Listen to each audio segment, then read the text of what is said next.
Jason's, here's a piece of what we call a HydroAir, and basically it's a battery-powered compressor. It's got two little air compressors that actually sit underwater that are epoxy dipped, and this is a great unit for going and diving. You know, in the town of Downeyville, it's one of the richest places around, and what's interesting about it is these guys are working right below what's called the tin cup diggings, and this was from back in the early days one of the richest places in Northern California for gold. And they said that a miner would be able to fill a tin cup every day. So what these guys are doing is they're prepping all their equipment. There's the inner tube up there. These guys are going to get suited up here pretty quick. They're going to hook up the HydroAir here with 2 people on it.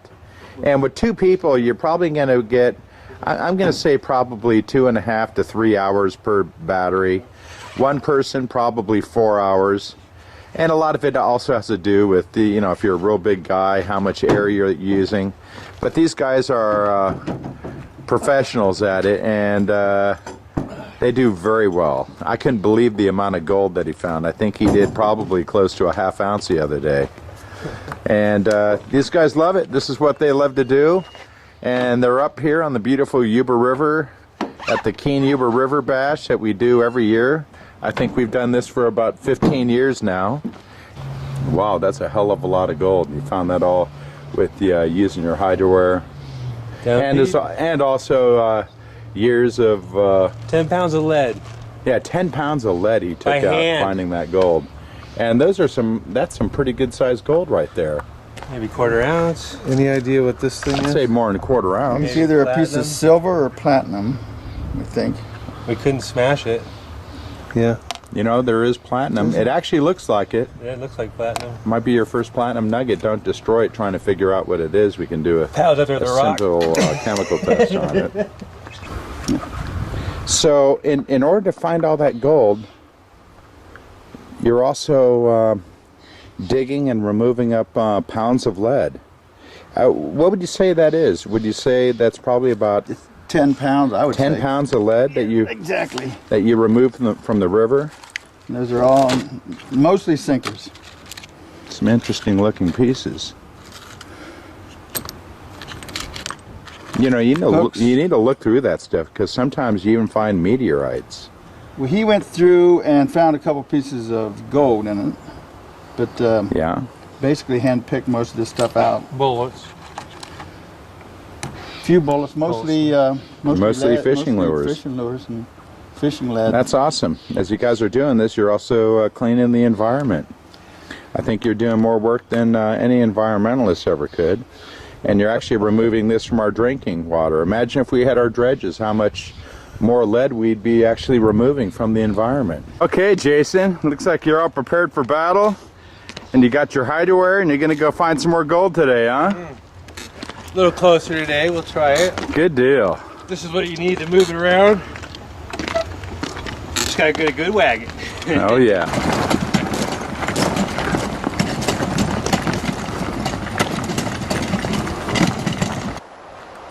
Part of the team. Minor 49er, or 59er, almost 69er, right? 65er. All right, you're all ready, huh? We're fixing to get in the water, dig some of them big old yellow nuggets. Good. I sure hope you guys do well today. Got our HydroAir already. Our battery's charged up. You guys been killing it down at the Finney. It's good to see you go up here and give this place a shot. Yeah, we're gonna give it a break then and let the gold accumulate a little bit. Yeah, right. Yeah, this looks like a good spot here. Yeah, it'll be interesting, that's for sure. A lot of nice shallow bedrock.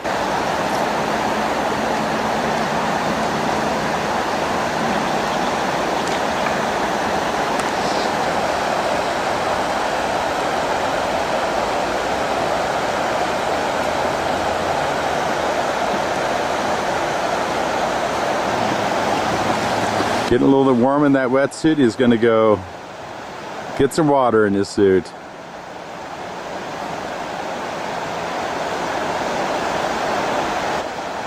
What a beautiful area this is. This is just below the town of Downeyville. Actually, not even. It's actually within the town limits, but North Fork of the Yuba River. And these guys are on the Comstock Prospectors claim. They just acquired this. This is the worst part. Walking up and down with the weight belt on, or just down? Just the weight belt. Two of them. Here we are on the Yuba River.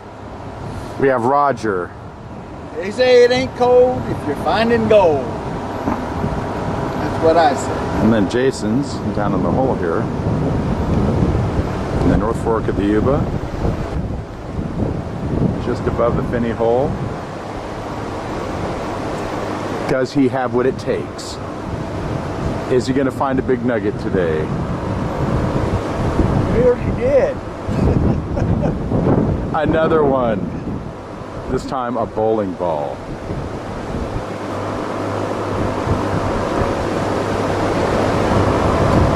It's been down underwater.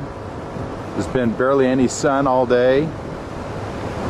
And it's the end of our trip, and he's going for the gold.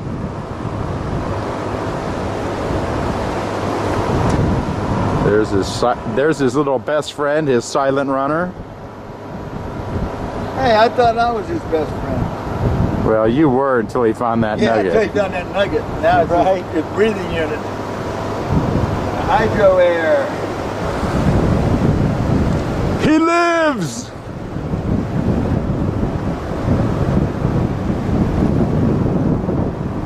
Look at that, he moves underwater like a fish. He's got a bucket full of shit, so he's got.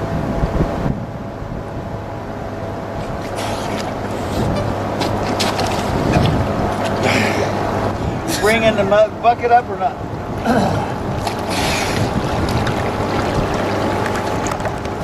And this is an area that you can't use any motorized gasoline type equipment, but what they're using is a HydroAir. And I think that's really the only way to prospect an area like this. And due to that fact, and that no one's actually dredged in here for I know, I'd say probably 8-9 years. Even before then, actually maybe up to 15 years since they stopped gasoline operated motors on the river. This is the best way to snipe. And what these guys are doing is they're moving rocks by hand, and they're scratching out the cracks and crevices. And these guys are knocking it dead. They were down at the Finney hole the other day on my claim, and between both of them combined, they did probably about 1.5 ounces of gold. Now these guys are working the claims owned by Comstock Prospectors, and I think you're going to probably see a lot more of these units out here in the future. But hopefully through the legislation and through the agencies, we can reenact or start dredging again, because it was all based on faulty science. There's never been any harm to any fish, not even one report. So we all know that it was done on faulty science. So we're trying to get dredging back and get these people in the river and bring some life up to the town of Downeyville. I'm sitting here right next to the tote float, the HydroAir, and you can't even hear it. It's amazing. And you can see where they got it tied off, so they're not having the hose tug on them. And these guys are having a great time. And I see bubbles over there. Let's see if I can zoom in on that a bit.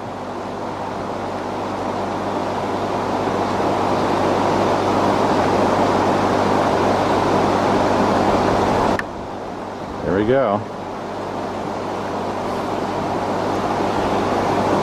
Jason's probably about 8 to 10 feet down, and he's right in the gut of the river. And when this area gets in flood stage, all that gold is following that narrow little trough down to the very bottom.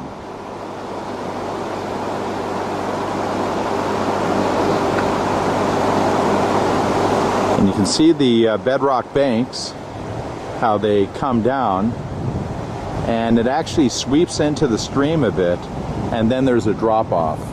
It looks like the bedrock probably comes out maybe 10 foot from the bank, and boom, it just drops. And of course that gold is going to follow that trough when it gets in high water. There's been times where, let me zoom out. There have been times when that water would get about 10 foot, 15 foot deeper. Actually, in the 97 flood, it reached up to the top of that hill right there, where the Yuba River, North Fork of the Yuba, and the Downey River converge. And if you see that mountain right in front of me, that's tin cup diggings. And that's where the old timers used to be able to fill a tin cup of gold every day.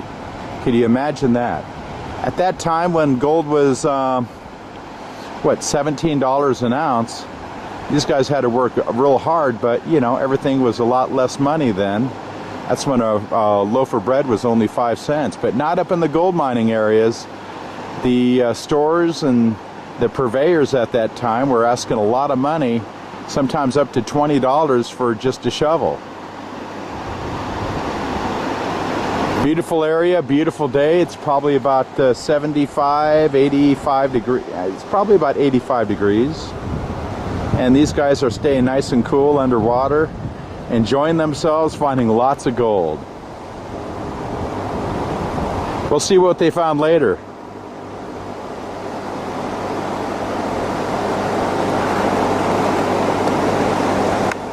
Well, back to doing some prospecting on my own. I just wanted to share this with you today.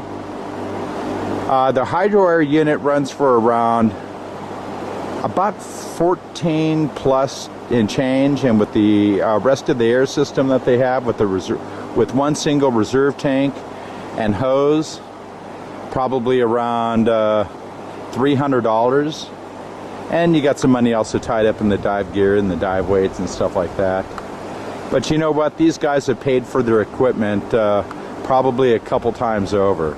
And these guys come up here every year, and these guys are determined and they're hard working.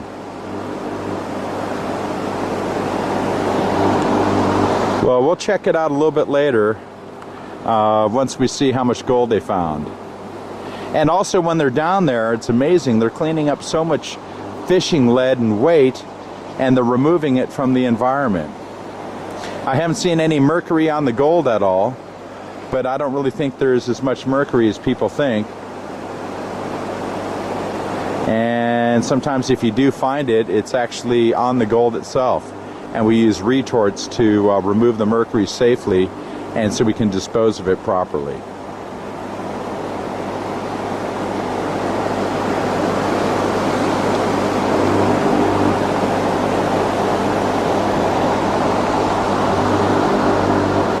And right over there you can see someone's cabin.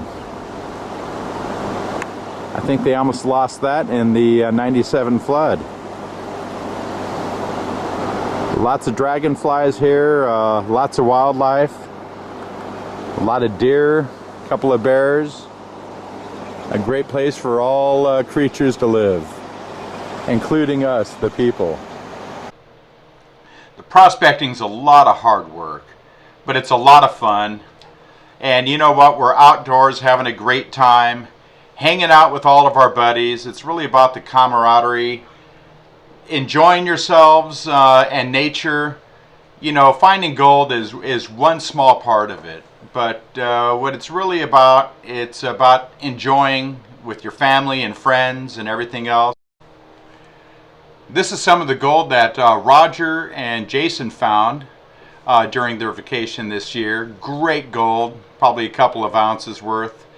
You're looking at one of the gold nuggets that I found down at the Finney Hole. The large nugget you see in the vial is 6.97 pennyweight, but also found some other beautiful pieces. My buddy Pat went back into a spot that some of the other guys had walked right over. We had a great time this season. We're hoping to go back again next year. We learned a little bit about the trip. We're going to hit it harder next year. But we wouldn't trade this for anything. This is part of life. It's all about the adventure. We'll come back next year and we're going to see what we can find.